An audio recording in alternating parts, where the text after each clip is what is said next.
All right, let's dive in. Today we're taking a deep dive into the philosophy of Charles Hartshorne. He's been called one of the most um, significant metaphysicians of the 20th century. Pretty impressive, right? Definitely.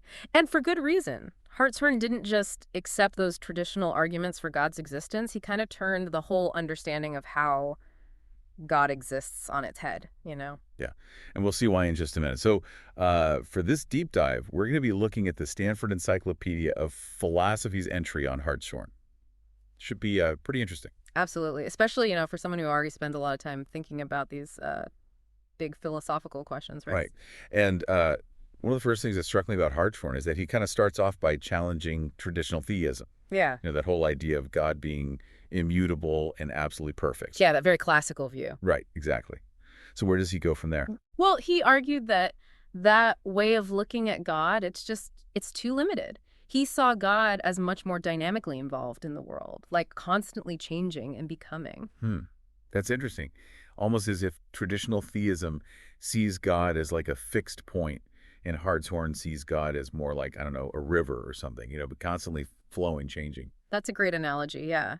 He even went as far as saying that God has both necessary and contingent attributes. Like God's existence is necessary, but God's knowledge of, say, contingent events, well, that's contingent. Whoa, okay, now that's a fascinating distinction. It really challenges how we usually think about God's attributes. So how does he even begin to reconcile those ideas? Well, that's where this concept of dipolar theism comes in. Dipolar theism. Okay, I'm listening. Yeah.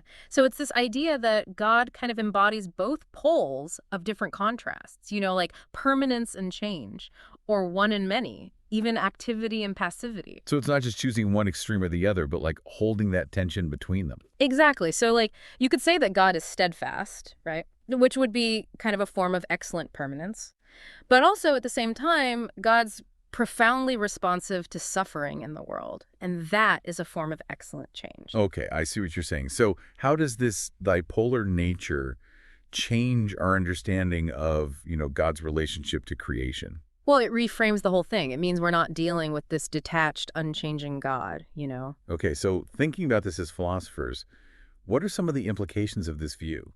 Like, how does it challenge traditional philosophical problems? Like the problem of evil, for example. Well, if God is truly, genuinely responsive to suffering, then God isn't just some, detached observer of the world's pain. Right. God is actually affected by it. Yeah. Deeply. So it really challenges that idea of a God who just kind of allows suffering but doesn't experience it, you know? Yeah, that's a powerful point. Definitely shifts the whole conversation. So we have a God who's both changing and deeply connected to the world. Where does Hartshorne go from there? Well, this leads us to another pretty crucial part of his philosophy, this idea of panentheism. Panentheism. All right, let's hear it. So it's the idea that all is, in a sense, in God.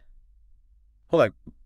We need to be careful here, right? Because it's easy to mix that up with pantheism. Oh, absolutely. And they're definitely not the same thing. Right. Could you maybe break that down a bit? Yeah, sure. So pantheism says that God and the universe are literally the same thing. But panentheism, it's a little bit more nuanced. It suggests that the world is included in God, but through God's omniscience and omnibenevolence. So everything is within God's awareness and care, but God is also something more than just, the total sum of the universe. Okay, yeah. I think I see the distinction now. But how does this panentheistic view actually play out in Hartshorne's thinking? He uses this analogy of God as the soul or mind of the universe. Okay. And the world is kind of like God's body. So everything that happens in the universe is happening within God's own quote unquote body. So God experiences every joy, every sorrow, every little thing that happens because it's all happening within God. Exactly. It's a powerful image, right? Really different from that idea of a detached, unchanging being. Yeah, it really is. I got to admit, this is making me rethink a lot of my assumptions about, God and the nature of reality. I'm really curious to see where this goes. So what are some of the philosophical implications of this panentheistic view? Well, I think one of the big things is it kind of, blurs the lines between God's actions and what we do, if everything is happening within God, how do we even separate what God does versus what we do? Yeah, that's a really good point. It really challenges that traditional separation between the divine and the human, doesn't it? Absolutely. Yeah. It suggests a much more like interconnected and collaborative relationship between God and creation, I think. So instead of God acting like from the outside, it's more like God is acting from within, both influencing and being influenced by everything that happens. Exactly. And that leads to another crucial point that Hartshorne makes. He argues that because God is dipolar, God is not omnipotent in the traditional sense. Hold on, wait. God isn't all-powerful? I mean, that's a pretty bold claim, especially for someone who's arguing for God's existence. Yeah, it is. But, remember that Hartshorne's whole idea of perfection is very different from the classical view. He actually argues that the traditional idea of omnipotence, that God can do absolutely anything, it's actually incompatible with the idea that we're free creatures. So if we have even like a tiny little bit of freedom to act independently, God can't be totally controlling everything. Exactly. He suggests that God's power is actually limited by the freedom of creatures. So God can persuade and influence, but not, like, dictate. Huh. Which, thinking about this philosophically, that raises some pretty interesting questions about like free will and determinism.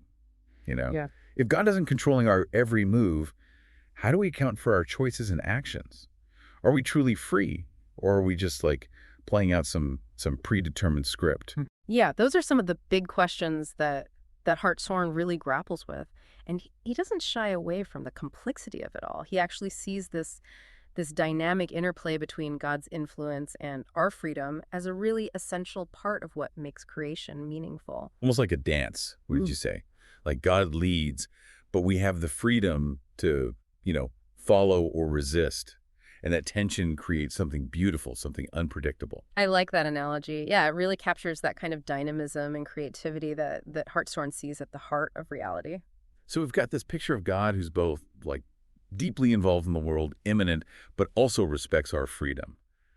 But there's still that question about God's power, right? If God isn't omnipotent in that traditional sense, what kind of power does God have? Well, Hartshorne argues that God's power is more like the power of persuasion, of love, of creativity. It's the power to inspire, to guide, to kind of draw us towards what is uh, what is good and beautiful. It's a very different way of thinking about divine power than we usually see in, traditional theology. Definitely. And it has some pretty profound implications for how we understand God's action in the world too. Okay, so how does all this tie back to, Hartshorne's dipolar theism? Right. Well, remember one of the key aspects of that is God's mutability, right? That whole idea that God is capable of change. Right. Yeah. Another departure from the traditional view of God is unchanging. Exactly. Hartshorne argues that because God is in this dynamic relationship with the world, God is constantly changing in response to our experiences as creatures. Yeah. It's like a constant evolution, a becoming. So every time we experience, joy or sorrow, God is experiencing those things with us. Mm. And that experience is actually changing God. In a sense, yeah, God's knowledge and experience are constantly being enriched by our lives, by the lives of all creatures, really. Wow, okay, that's a mind-blowing concept. It's like Yeah. God is learning and growing right alongside us. That's a great way to put it, yeah. And it really challenges us to rethink, those traditional notions of divine perfection. Like if God is constantly changing, then perfection can't be this static, unchanging state. So instead of God being like perfectly unchanging, God is perfectly responsive, perfectly loving, perfectly engaged with the world, even if that means that God is also changing. You got it. It's a radical rethinking of what divine perfection might actually mean. And it has like profound implications for how we understand God's actions in the world.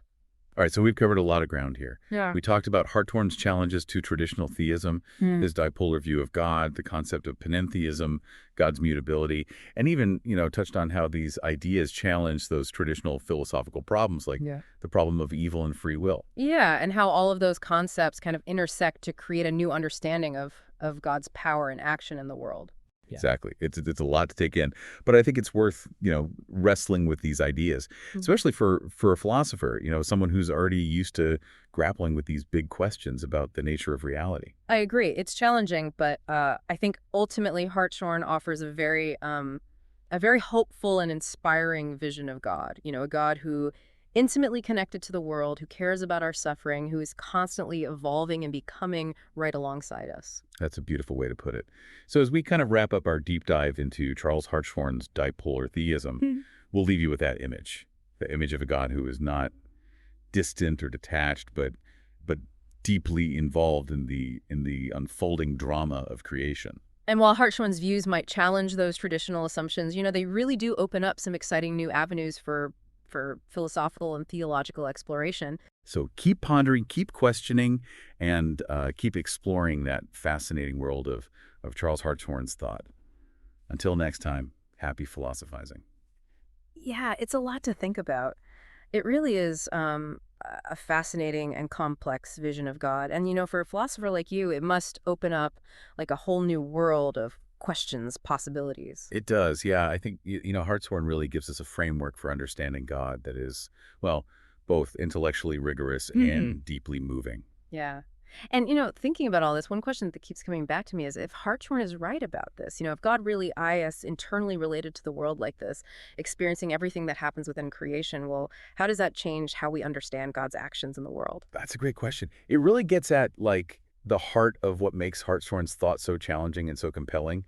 It really forces us to, like, rethink everything we thought we knew about, divine action. Because if God's feeling and experiencing everything that happens in the universe, then Mhm. God's actions can't be seen as, detached or impersonal, right? It's like Yeah. this incredibly close, interwoven relationship where God is both influencing and being influenced by creation. Exactly. Yeah. It's not that top-down model where God's just imposing God's will on a passive world. It's more like, like we were saying earlier, it's more like a dance where God and creation are constantly moving and responding to one another. So does that mean that, like, every event, every action, every choice is somehow orchestrated by God?